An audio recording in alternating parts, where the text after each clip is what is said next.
Good morning friends, welcome back to my channel Shri World. आज मैं सुबह उठ गई थी और आज का मौसम बहुत अच्छा था। ये जो ड्रैगन फ्लाई आप देख रहे हैं, ये ड्रैगन फ्लाई मेरे किचन के खिड़की के जाले पे ना फंस गई थी और निकल नहीं पा रही थी। तो मैंने इसे वहाँ से निकाल दिया और बाहर जो पौधा लगा हुआ था उस पर मैंने इसे रख दिया और ये सीन ना बहुत अच्छा लग रहा था देखकर। तो इसके बाद मैं लग गई थी किचन के काम में और आज मुझे थोड़ा अच्छा फ़ील नहीं हो रहा था क्योंकि मैं सोच रही थी कि आज मैं सुबह उठकर पढ़ाई करूँगी, बट मैं नहीं उठ पाई। लेकिन हाँ, आने वाले 1 से 2 दिनों में मैं पूरी कोशिश करूँगी कि मैं सुबह उठ जाऊँ पढ़ने के लिए और मॉर्निंग आवर में ही 2 से 3 घंटे की पढ़ाई पूरी कर लूँ। एक्चुअली देखिए, बात ये होती है ना कि हमें अगर कोई गवर्नमेंट जॉब क्रैक करना है तो उसके लिए हमें कम्पीट करना होगा बहुत सारे लोगों से। लेकिन बहुत सारे लोगों से कम्पीट करने से पहले हमारा कंपटीशन खुद से होता है कि हमने कल जो पढ़ा था या फिर हमारा कल का जो रूटीन था, हम आज उससे अच्छा कर पा रहे हैं या नहीं। और यही चीज़ ना सबसे ज़्यादा मैटर करती है, क्योंकि कभी कभी ना हम जब ये सोचते हैं कि हम जिस एग्ज़ाम की तैयारी कर रहे हैं उसमें 20 लाख या 30 लाख लोग अपीयर होने वाले हैं, तो हमारा मोटिवेशन वहाँ पर डाउन हो जाता है और हमें लगता है कि हम इतने सारे लोगों से कम्पीट कैसे कर पाएंगे। लेकिन मेन बात ये है कि अगर आप हर दिन खुद से कम्पीट कर ले रहे हैं ना, तो फिर आप 20 से 30 लाख लोगों से भी आराम से कम्पीट कर पाएंगे। क्योंकि इस दुनिया में ना दूसरों से जीतना ज़्यादा इजी है बजाय इसके कि हम खुद से कैसे जीतें। अगर हम खुद से जीत जाते हैं तो समझ लीजिए कि हम किसी से भी जीत सकते हैं। और जितने भी स्टूडेंट्स हैं जो कि गवर्नमेंट जॉब की तैयारी कर रहे हैं, उन सबको भी यही फील होता होगा कि इस एग्ज़ाम के लिए तो बहुत सारे लोग प्रिपरेशन कर रहे हैं, तो हमारे लिए एक सीट कैसे पक्की होगी। और सबके साथ एक ही प्रॉब्लम है कि वो अपने माइंड से नहीं जीत पाते हैं।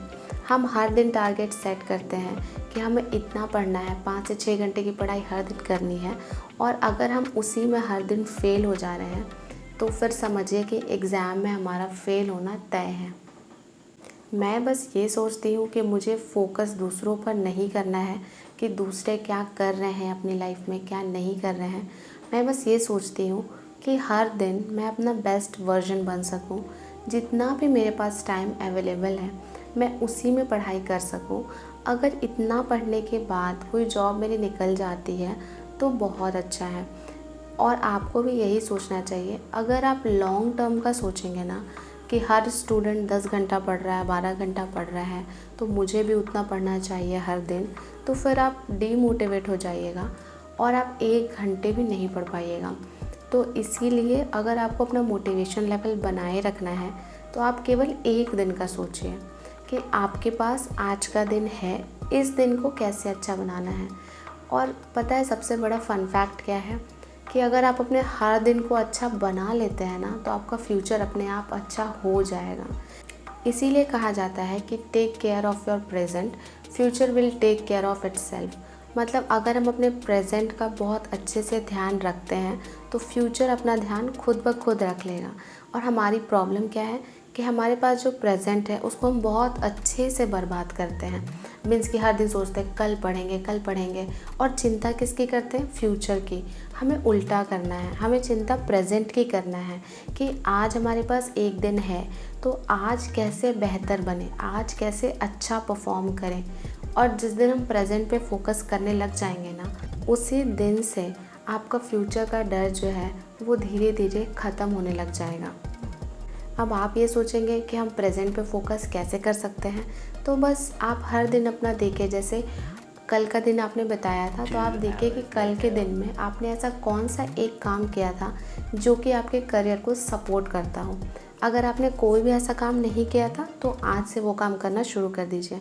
अगर आपने एक काम कल किया था तो आज 2 काम कीजिए। तो ऐसे करते करते क्या होगा कि आपका प्रेजेंट पे फोकस बना रहेगा और आप अच्छा परफॉर्म करने लग जाएंगे। फर्स्ट स्टडी स्लॉट में मैंने पढ़ा था जीके, और जीके मैं अभी लूसेंट से पढ़ रही हूँ। तो आप भी लूसेंट की बुक को जीके के लिए फॉलो कर सकते हैं।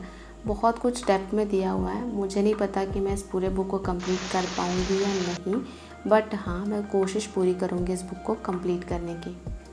और जीके बहुत ज़्यादा इम्पॉर्टेंट सब्जेक्ट है, क्योंकि DSSB TGT हो या फिर बिहार टीचिंग एग्ज़ाम हो या फिर कोई भी स्टेट एग्ज़ाम हो या फिर आप कोई कॉम्पिटिटिव एग्ज़ाम भी देते हो, तो उसमें जीके का एक बहुत इम्पॉर्टेंट रोल होता है। तो इसीलिए आप जीके को कंटिन्यूअसली पढ़ते रहिए।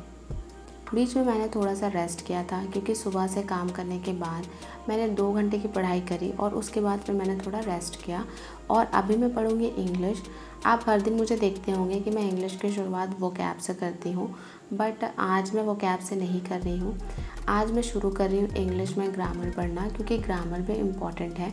तो बस जो बेसिक चैप्टर्स हैं आपके, जैसे noun pronoun, adjective, verb, adverb, articles, तो मैं सबसे पहले स्टार्टिंग कर रही हूँ नाउन से। और नाउन में ना इस बार मतलब पूरा डिटेल में पढ़ रही हूँ। मीन्स कि रानी मैम के 60 ग्रामर रूल्स तो मैंने पढ़े थे, बट अभी मुझे वो कुछ भी याद नहीं है, क्योंकि वो मैंने ना KVS के टाइम पे पढ़ा था, तो अभी वो मुझे याद नहीं है अच्छे से। तो मैंने सोचा कि अभी एग्ज़ाम में कुछ टाइम है, तो अगर टाइम है तो सारी चीज़ों को डिटेल में अच्छे से पढ़ते हैं, क्योंकि डिटेल में पढ़ने से क्या होता है कि हर एक कॉन्सेप्ट जो है वो क्लियर होता है, बेस स्ट्रॉन्ग होता है। और जब बेस स्ट्रॉन्ग हो जाता है ना, तब हाई लेवल के भी क्वेश्चन अगर पूछे जाते हैं तो उसे हम अटेम्प्ट कर पाते हैं और वो क्वेश्चन हमारे सही भी होते हैं। थोड़ी देर नाउन पढ़ने के बाद मैं वोकैब वाला सेक्शन कंप्लीट कर रही थी। और बहुत लोग क्वेश्चन पूछते हैं कि वोकैब कहाँ से करनी है, तो मैं वोकैब नीतू मैम के ये जो न्यू वोकैब वाली बुक आई है वहीं से पढ़ रही हूँ। और इस बुक को पढ़ने का तरीका मेरा ये है कि 3 पेजेस वोकैब के पढ़ती हूँ, 2 पेजेस इडियम एंड फ्रेजेस के पढ़ती हूँ और 2 पेजेस पढ़ती हूँ वन वर्ड सब्स्टिट्यूशन के। और इस मेथड से अगर मैं पढ़ती हूँ तो लगभग 2.5 से 3 महीने में ये बुक मेरा एक बार कंप्लीट हो जाएगा। तो बस इसके बाद अब मैं थर्ड स्टडी स्लॉट में आ गई हूँ और थर्ड स्टडी स्लॉट में बनाने वाली हूँ मैथ्स में बना रही हूँ SSC के प्रीवियस ईयर पेपर, जो कि TCS ने कंडक्ट कराए थे, केवल वो ही। तो मेरा टॉपिक था नंबर सिस्टम, और नंबर सिस्टम में ना टोटल 7 टाइप के क्वेश्चंस दिए हुए थे। तो आज मैंने टाइप 6 तक पूरा कंप्लीट कर लिया है और केवल मेरा एक ही टाइप मीन्स कि टाइप 7 बचा है।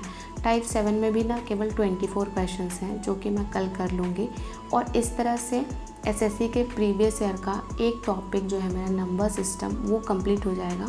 तो मुझे बहुत अच्छा लग रहा है कि चलो मैंने एक टॉपिक कम से कम कंप्लीट किया है। जब शुरुआत में मैंने इस बुक को देखा था ना, तो मुझे डर लग रहा था कि इस बुक को मैं कंप्लीट कर भी पाऊँगी या नहीं। पर देखिए अभी मैं केवल 3 दिन से ही पढ़ रही हूँ और एक चैप्टर कंप्लीट होने को है। और यही पावर होती है कंसिस्टेंसी की। जैसे जैसे हम कंसिस्टेंट होकर हर दिन आप 50 क्वेश्चन भी सॉल्व करेंगे ना, तो एक चैप्टर आपका 5 से 6 दिन में आराम से कंप्लीट हो जाएगा। प्लस आपको बर्डन भी फील नहीं होगा कि आपको एक चैप्टर कंप्लीट करना है। एक चैप्टर को एक दिन में कंप्लीट करने से अच्छा है कि जो भी 200-300 क्वेश्चन एक चैप्टर में दिए हुए हैं, उसे हम डिवाइड कर लें और थोड़ा थोड़ा करके सॉल्व करें, तो 3-4 दिन में ये आसानी से सॉल्व हो जाता है।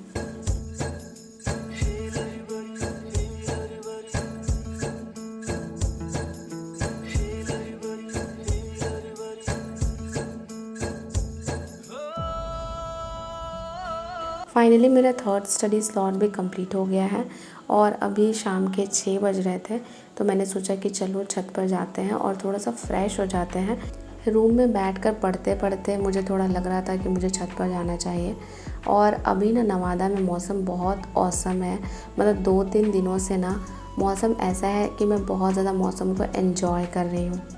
और मैं अभी खुश इसलिए हूँ ना, क्योंकि मैंने आज अपने दिन को अच्छे से यूटिलाइज़ किया है।